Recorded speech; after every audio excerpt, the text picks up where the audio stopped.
Kom ons bid net saam.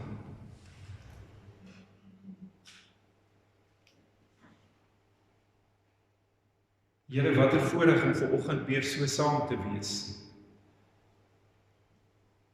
Hoe wonderlik, Here, dat U ons deur hierdie klomp maande gedra het, sodat ons met blye harte op hierdie mooi oggend kan saam wees as die liggaam van Christus. Here, want dit is wat ons is. Ons is nie 'n klomp los individue nie.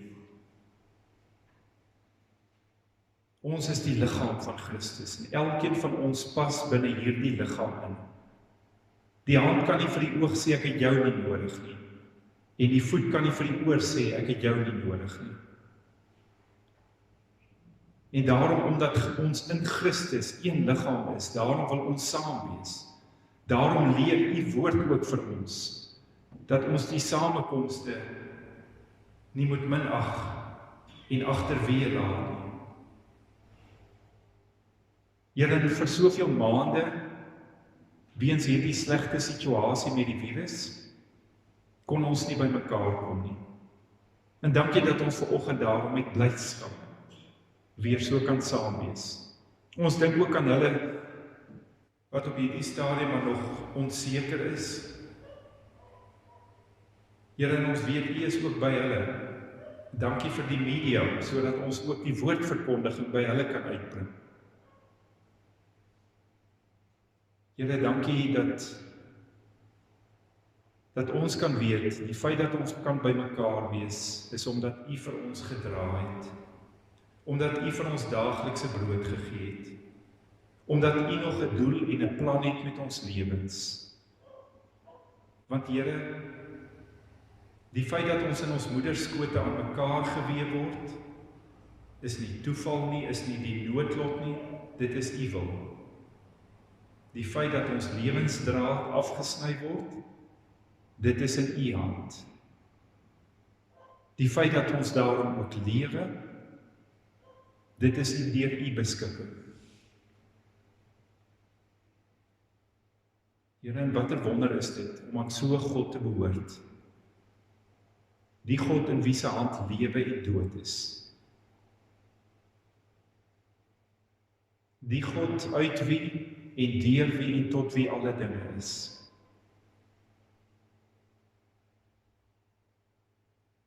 Here, en watter voorreg is dit om te weet dat U ons Vader is, dat U ons dra, dat U ons lei, dat U ons bewaar op die pad van die lewe en dat ons veilig is by U. Dankie dat ons vanoggend ook kan bely, Here, dat die feit dat ons op die geloofspad kan bly is nie omdat ons so stewig met 'n vaste greep aan U vashou nie, maar omdat U ons in U hand gevat het en niks sal ons uit U hand kan ruk nie.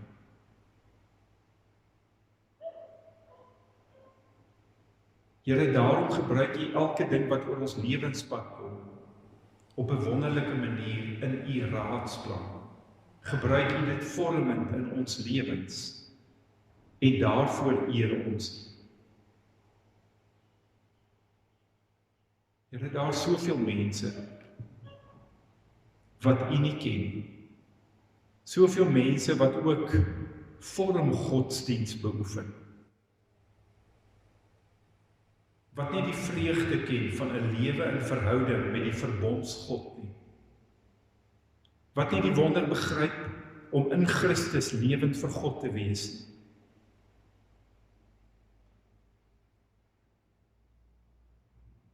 Here, en daarom wil ons vanoggend kom bid.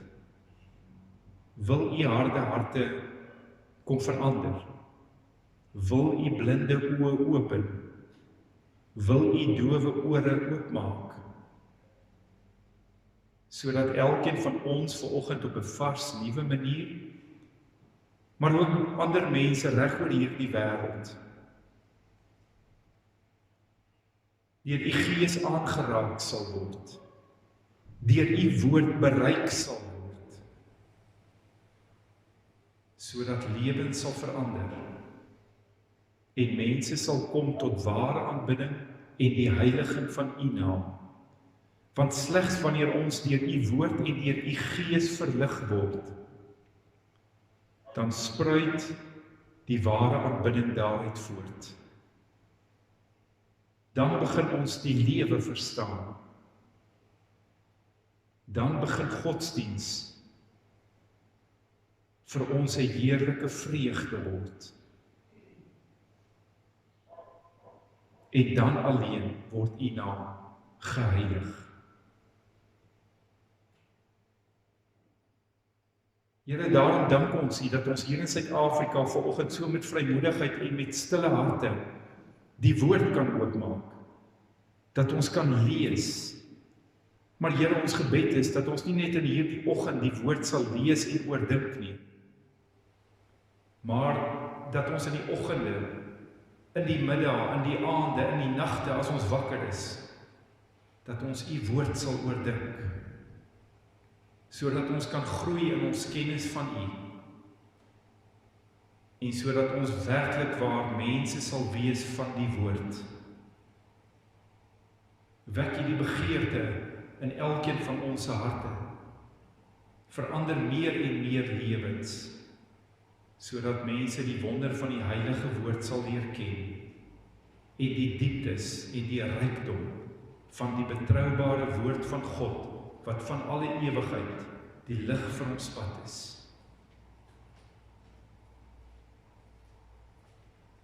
Ja, Here, want slegs U woord kan ons lei om te verstaan hoe om in U koninkryk te lewe.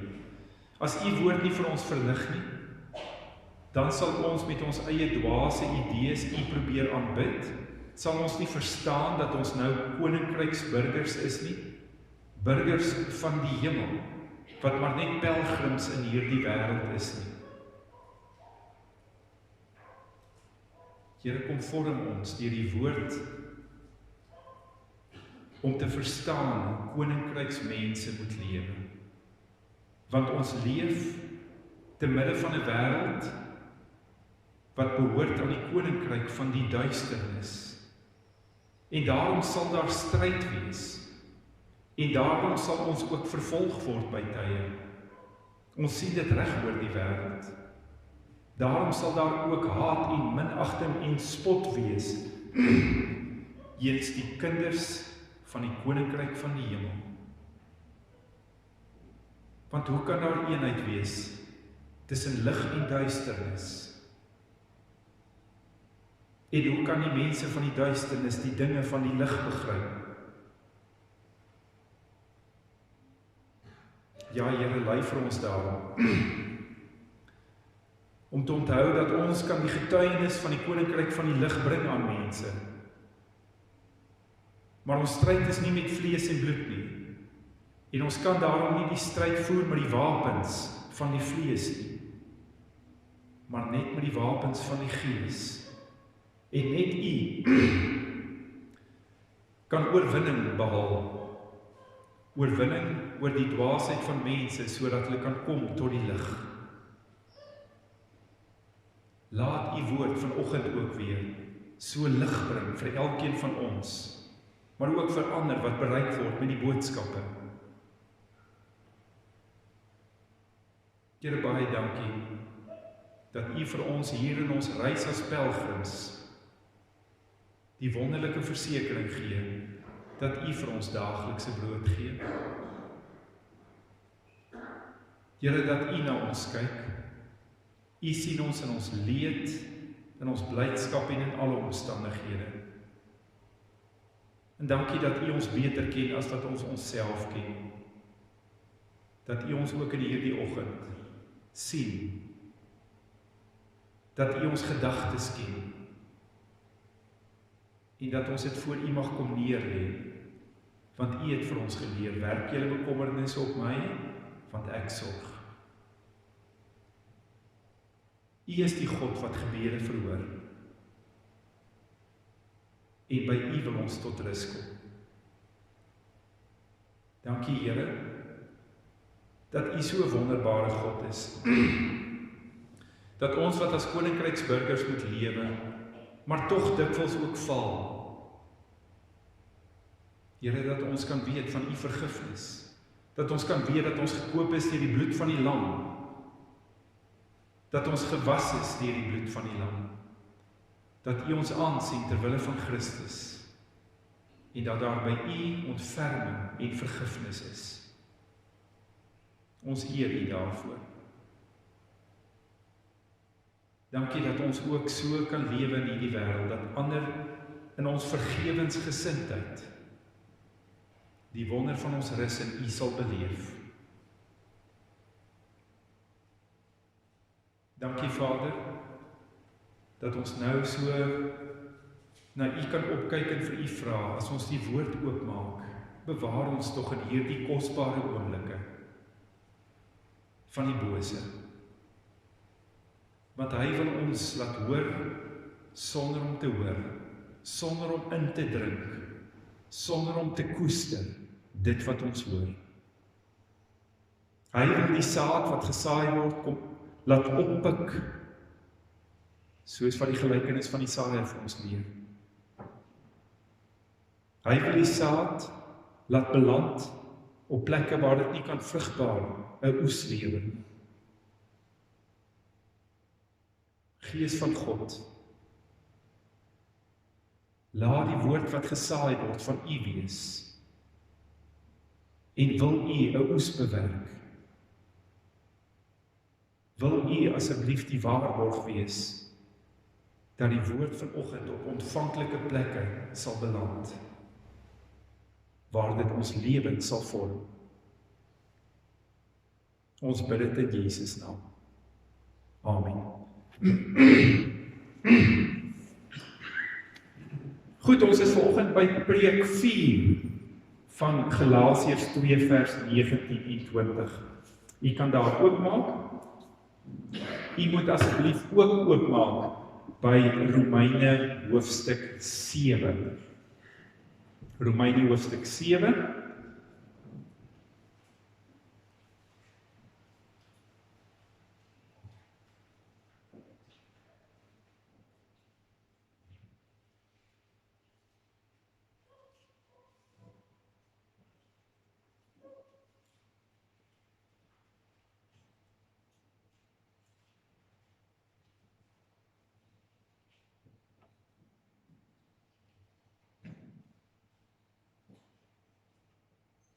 Nou het ek die aaklige vermoede, ek is nie seker of die video aan is, ja, is aan. Hy is mos aan as die rooi liggie flikker, nie? Goed, dan is die saak reg, ja, daar het ek hom nou opgetel. Romeine hoofstuk 7 en Galasiërs 2 vers 19 en 20. Ek lees vir ons eers Romeine hoofstuk 7. Of weet julle nie, broers, want ek spreek met mense wat die wet ken, dat die wet oor die mens heers, solank as hy lewe nie. Want die getroude vrou is deur die wet aan die lewende man gebonde, maar as die man sterwe, is hy ontslaaf van die wet van die man. Daarom dan, as sy 'n ander man sin word, terwyl haar man lewe, sal sy 'n egbreekster genoem word. Maar as die man sterwe, is hy vry van die wet, sodat sy nie 'n egbreekster is, as hy 'n ander man sin word nie. So my broers, is julle dan ook ten opsigte van die wet dood, deur die liggaam van Christus, om aan 'n ander te behoort, naamlik hom wat uit die dood opgewek is, sodat ons tot eer van God vrugte kan dra. Vers 6. Maar nou is ons ontslaaf van die wet, waardeur ons gebonde was, aangesien ons dit afgesterf het. Ons lees Galasiërs 2. Galasiërs hoofstuk 2, weer eens vers 19 en 20. Want deur die wet is ek vir die wet dood om vir God te lewe. Ek is met Christus gekruisig en ek leef nie meer nie, maar Christus leef in my. En wat ek nou in die vlees lewe, leef ek deur die geloof in die Seun van God wat my liefgehad het en homself vir my oorgegee het. Dan aan ons skrifgedeelte, jy weet nou al, ons oordink veral dan die woorde van vers 19. Ek is vir die wet dood om vir God te lewe. Vanoggend beweeg ons na vers 20 se kant toe, maar dit vloei voort uit Galasiërs 2 vers 19 se woorde, dood vir die wet om vir God te lewe.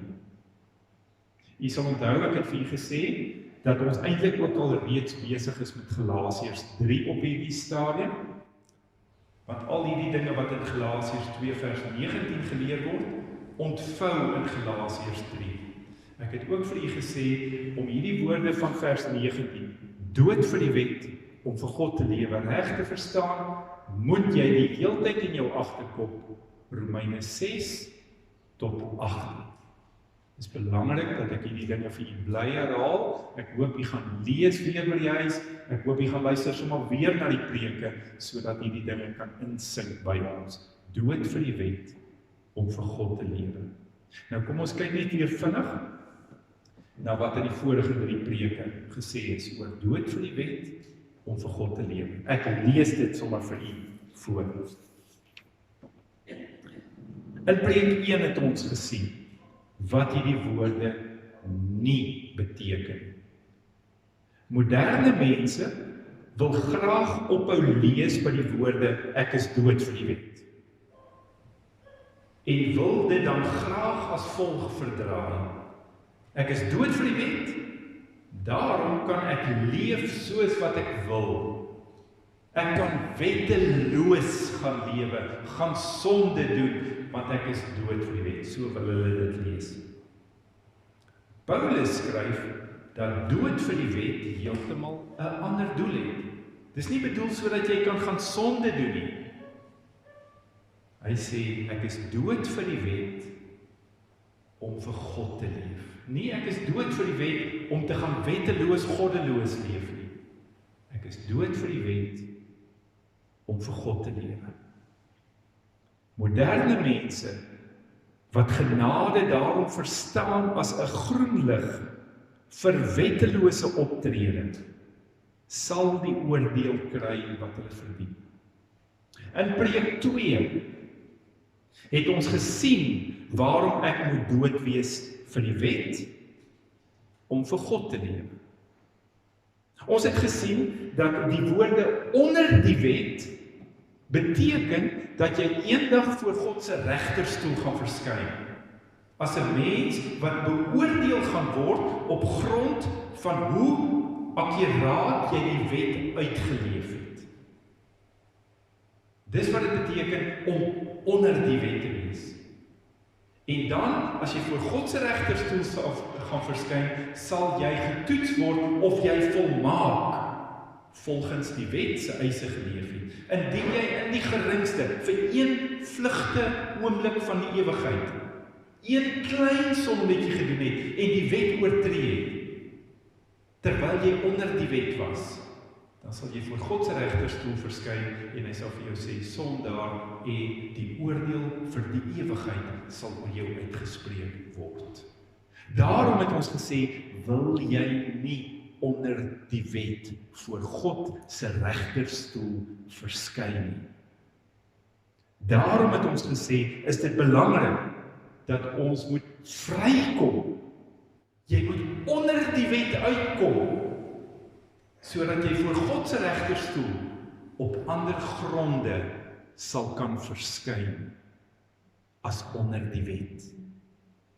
Jy moet dood wees vir die wet wanneer jy voor God se regterstoel verskyn. Anders gaan dit 'n verskriklike dag in die ewigheid wees as jy onder die wet voor sy regterstoel verskyn. Toe het ons vir mekaar gesê, want onder die wet is ek mos nou 'n dood vir God en sy vyand. Onder die wet kan ek nie lewend vir God wees nie, kan ek nie vir hom gelewe nie, want ek is sy vyand. En daarom het ons verlede week by preek 3 gaan kyk. Maar hoe kom ek onder die wet uit? sodat ek kan ontslae wees van die wet, sodat ek voor God se regbank eendag sal kan verskyn op ander voorwaardes as onder die wet. En ons het gesê, die enigste hoop wat daar vir die mensdom is dat jy voor God se regbank sal verskyn onder die genade wat daar in Christus is. Jy moet dood wees vir die wet. Dan beskou God jou as lewend vir hom. En dan is daar ook genade wanneer jy voor sy regbank verskyn. En ons het verlede week gesê, daar's net een wat my onder die wet kan uitlei en my kan lewend maak vir God. En dis Jesus Christus. En nou vanoggend gaan ons dus kyk in preek 4. Hoe verloop hierdie gebeure? Dat ek deur Christus uitgebring word onder die wet uit, dat ek nou dood is vir die wet, sodat ek vir God kan lewe. Want daar is ontsettende ligsinnige idees in baie mense se lewens oor hoe ek genade ontvang. 'n soort genade wat mense laat dink dat jy maar kan voortgaan met sonde, want jy is nou dood vir die wet en jy gaan nie meer eendag voor God se regterstoel verskyn onder die voorwaardes van die wet nie. En daarom dink hulle, nee, wat nou kan ek maar gaan leef soos wat ek wil. Liewe broers en susters, dit wat ons vanoggend eerstens moet verstaan, is die volgende. Die eerste ding wat ons moet snap is, om onder die wet uit te kom, om dood te wees vir die wet, sodat jy vir God kan lewe, moet jy, en dit sê alles volgend, die bruid wees van Jesus Christus.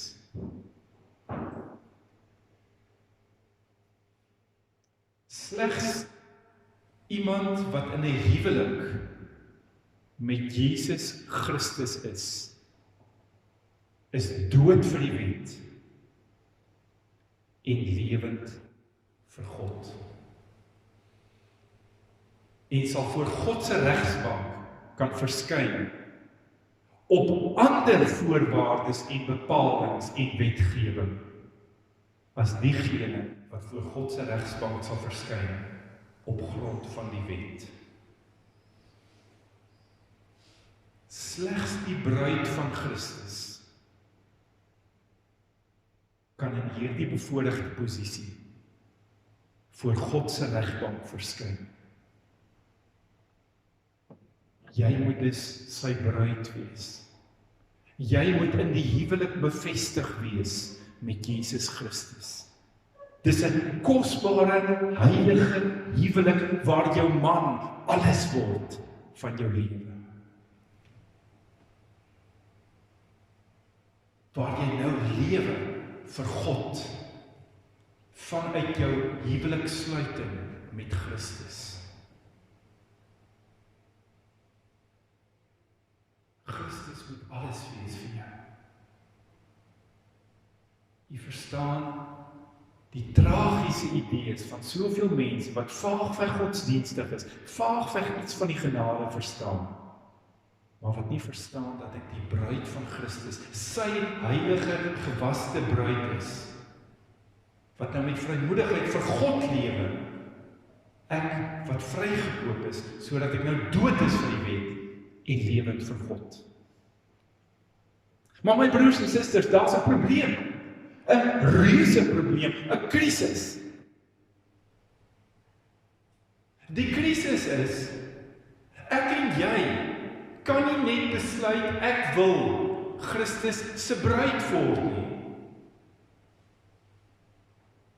Ek en jy mag nie met Christus trou nie. Het jy dit geweet?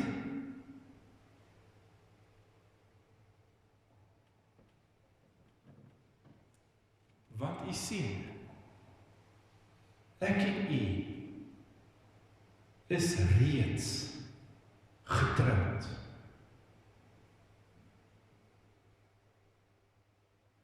En nou weet u mos hoe werk dit in 'n huwelik.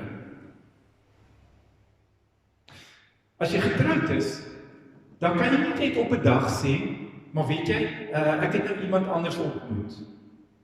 ek gaan nou met daardie persoon trou nie. Dit is in God se oë sonde.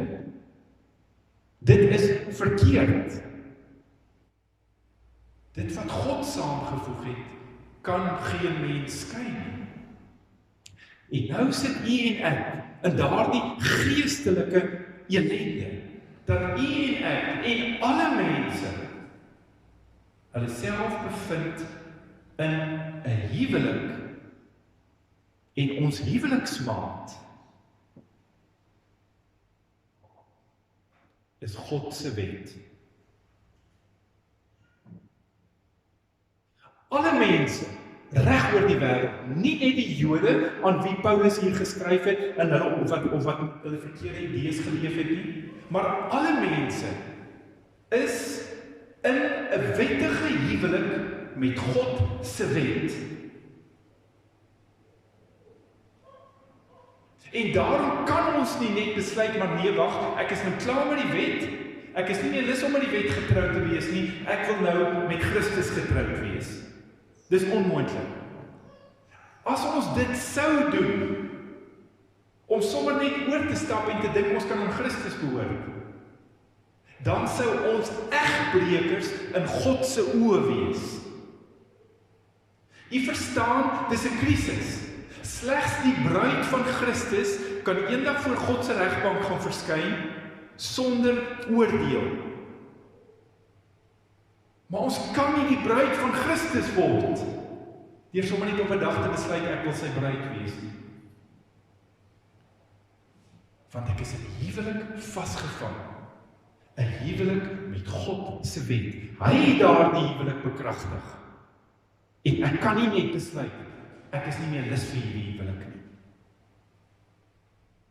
Daar's 'n hele proses wat moet verloop om my los te kry van hierdie doodsbestaan van my huwelik met die wet. Wat wettig in God se oë gesluit is volgens God se bepaling.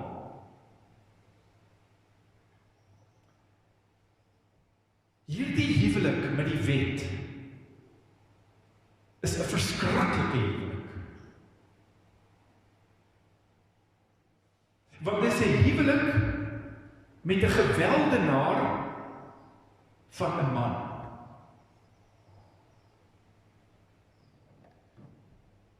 Want hierdie man eis van my absolute volmaaktheid. Dit het ons van tevore in die vorige preke gesien.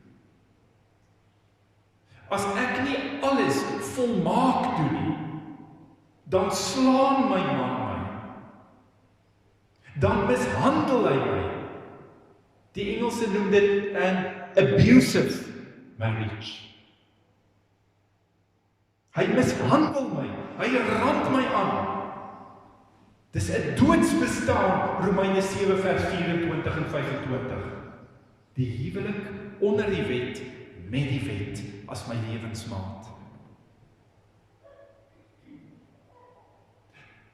Dis 'n doodsbestaan, omdat ek weet wat die uiteinde van hierdie huwelik gaan wees. In hierdie huwelik gaan ek doodgemaak word onder God se oordeel. Dit is daarom 'n huwelik wat geen mens in wil wees nie. 'n Huwelik onder die wet, met die wet. Dis 'n huwelik waaruit jy so gou moontlik wil uitkom om die bruid van Christus te wees. Maar ek kan nie, ek mag nie. Want hierdie huwelik is deur God bepaal. En omdat ek 'n mislukking is, want ek doen gedurig, maak ek foute, ek oortree die wet, dan slaan my man my. Gaan lees maar Galasiërs 3 van die pedagogos. Die pedagogos was 'n ou slaaf gewees wat die kinders gedurig gevoeder het. En op daardie manier hulle mishandel het. Dis die ander beeld wat gebruik word deur Paulus. En dit was 'n bestaan onder daai ou pedagogos gewees wat jou gevoeder en geslaan het sodat jy moet leer wat geen kind wou beleef het. En so is hierdie huwelik met hierdie wet. Ek mens is skuldig. Want ek maak foute. Ek oortree die wet. En dan slaan my man my. So ek is nie net 'n onskuldige party nie. Maar dit is 'n verskriklike lewe in hierdie huwelik. En dit stuur af onwrikbaar op die dood. Hoe kom ek hier uit? Hoe word ek verlos van hierdie doodsbestaan? Miskien moet ek hom verhoor, hierdie huweliksmaat van my. Maar ek kan nie, want God se wet sê jy mag nie moord pleeg nie. So dis geen manier om uit hierdie huwelik met die wet te kom nie. Ek kan dus nie skei van die wet nie. Ek kan nie die wet doodmaak selfs al kon ek dit reg gekry het nie. Dis 'n doodsbestaan. Hoe kom ek uit hierdie huwelik? Want ek wil met Christus in 'n huwelik wees sodat ek nie meer in 'n doodsbestaan vasgevang is nie. Dis alles goed en wel dat Jesus Christus die weg en die waarheid en die lewe en die verlosser is. Maar ek kan hom net op 'n afstand bewonder as ek onder die wet is.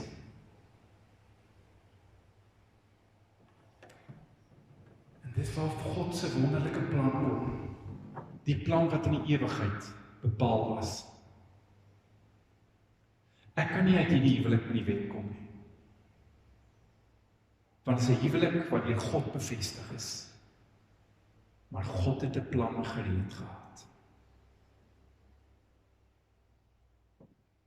In die ewigheid het die Seun van God reeds geweet dat hy gaan kom en hy gaan hierdie huwelik binnekom. Deur met my een te word onder die wet binne hierdie huwelik met die wet. Daarom moes die Seun van God vlees word. Hy moes een word met mense. Hy moes ons vlees aanneem sodat hy een is met ons.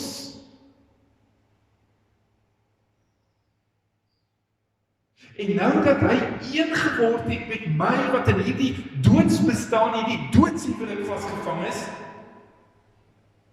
nou het hy verder gegaan. Hy het die lewe kom lewe wat ek onder die wet moes lewe.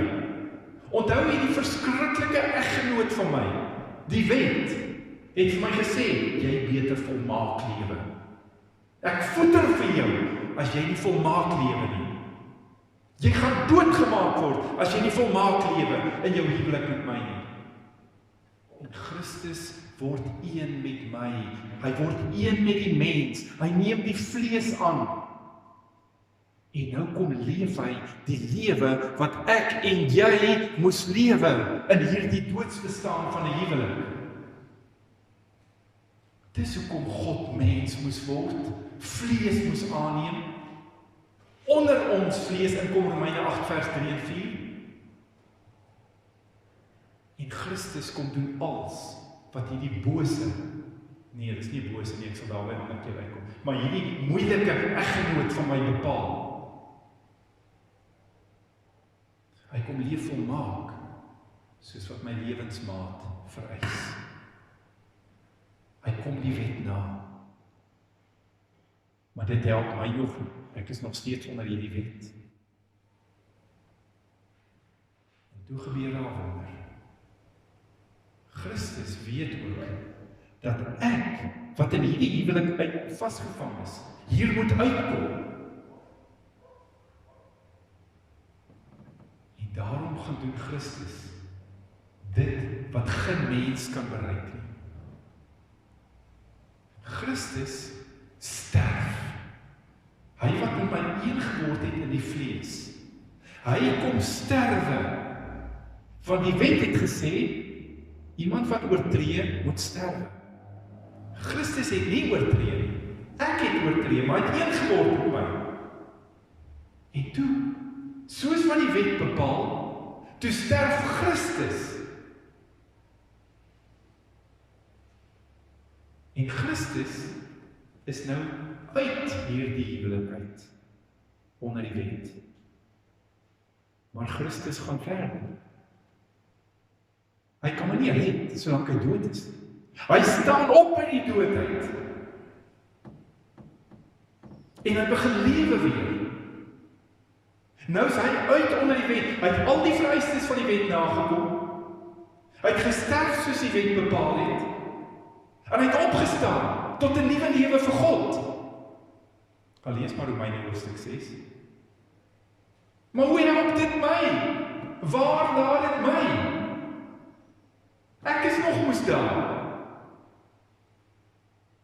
Dit help nie dat Christus alles met my een geword het, dat hy gesterf het en dat hy opgestaan het, maar ek is nog hier nie. Ek is nog steeds in die wet nie, onder die wet in 'n doodsbestaan van die huwelik vasgevang nie. Wat van my? O my liewe broers en susters, nou moet jy mooi hoor. Want dan gaan jy uiteindelik begin verstaan die Christelike lewe.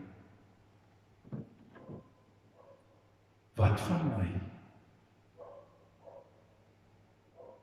Dit is waarom die woord van God sê dat ons saam met Christus moet sterwe vir die wet.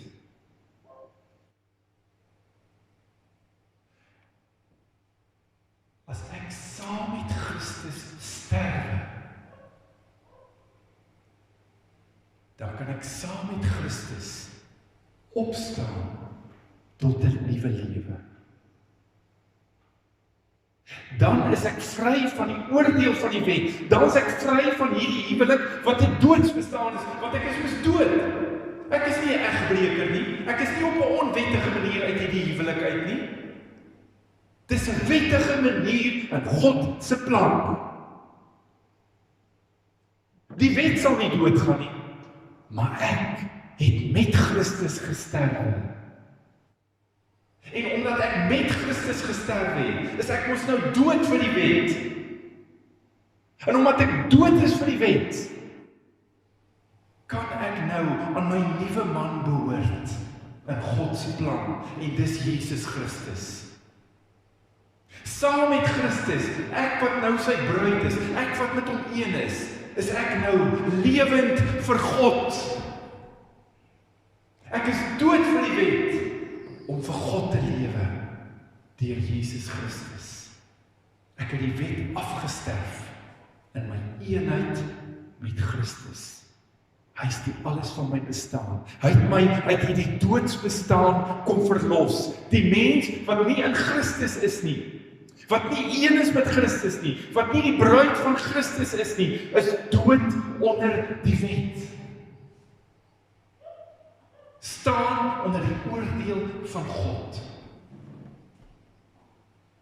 Maar as ek een geword het met Christus, een in sy dood, een in sy lewe, een in sy opstanding, dan die ou wet geen houvas meer op my nie. Dan staan ek vry voor God se regterstoel. Dan het ek die lewe. Ek wat in hierdie wonderlike huwelik met my bruidegom, Jesus Christus is. Kom ons lees Galasiërs 2 vers 20. Vers 19 sê, deur die wet is ek vir die wet dood om vir God te lewe.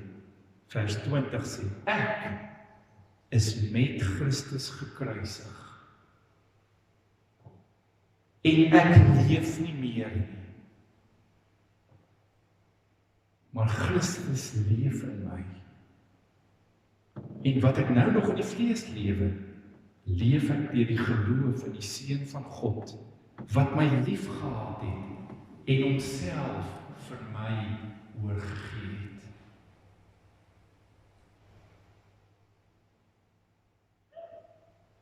In Christus is ek uit die wet, onder die wet uit.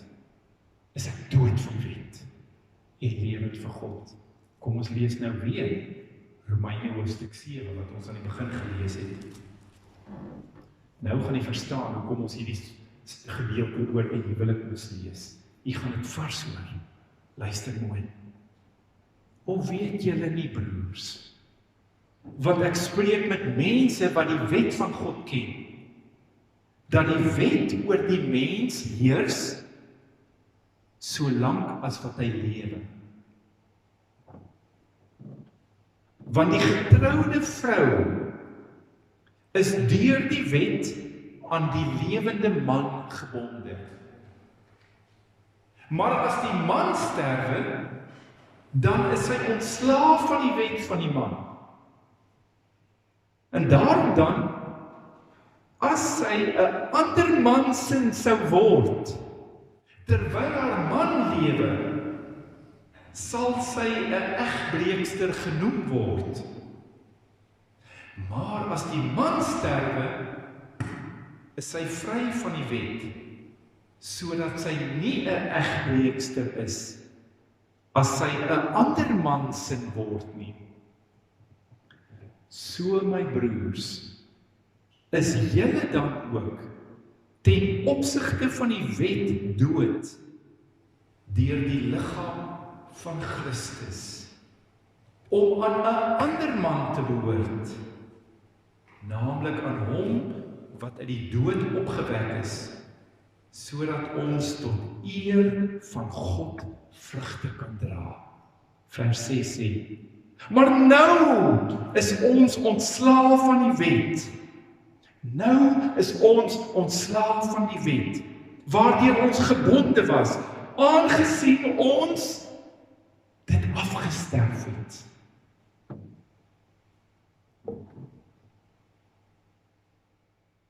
Verstaan nie hoe die proses werk om vanuit onder die wet uit te kom en in 'n wonderlike nuwe huwelik met Christus lewend vir God te word.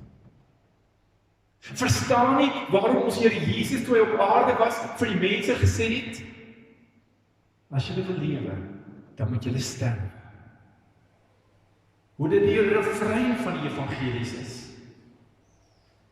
Jy moet sterwe om te lewe. Jy moet jou huwelik met die wet afsterwe deur jou eenheid met Christus. Jy moet ook sterf vir die sonde. Kyk maar saam met my na Romeine hoofstuk 6, vers 10. Want die dood wat Christus gesterf het, in sy eenheid met my nie, toe hy saam met my onder die huwelik aangekom het. Want die dood wat hy gesterf het, het hy vir die sonde eens en vir altyd gesterwe. Maar die lewe wat hy leef, leef hy vir God. So moet julle ook reken, dat julle wel vir die sonde dood is, maar lewend is vir God, in Christus Jesus ons Here.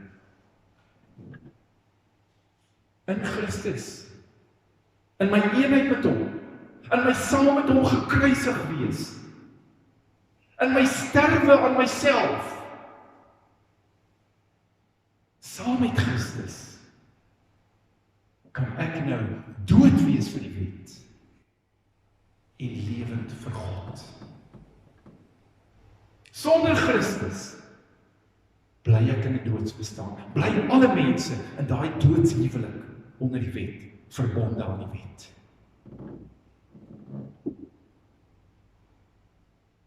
Daarom is Christus die naam bo alle name, want hy slegs hy kan die mens uitlei uit hierdie doodsbestaan uit. Maar liewe broers en susters, nou staan nog 'n klomp vrae wat bly hang, ek weet nie. En dit moet in die volgende preke aangespreek word. Jy gaan weer vra, maar wat beteken dit om dood te wees? Beteken dit ek is nou volmaak? Jy sien, daar is nog 'n klomp dinge wat ons moet gaan oordink. Ons moet gaan kyk. Nou, hoe gaan ek nou dat ek dood is vir die wet en lewend vir God, verbonde aan Christus, hoe gaan ek nou eendag voor God se regterstoel verskyn? Onder die wet, toe ek nog getroud was met die wet, het ek op 'n sekere manier voor God se regterstoel verskyn. 'n aaklige manier, 'n wanhoopsmanier, 'n doodsbestaan was ek in gewees. Maar nou dat Christus my verlos het en my begenadig het, hoe gaan ek nou voor God se regterstoel verskyn? Vanuit my eenheid met Christus. Maar dis preke vir volgende keer. Vandag net die wonder dat as ek in 'n huwelik met Christus is,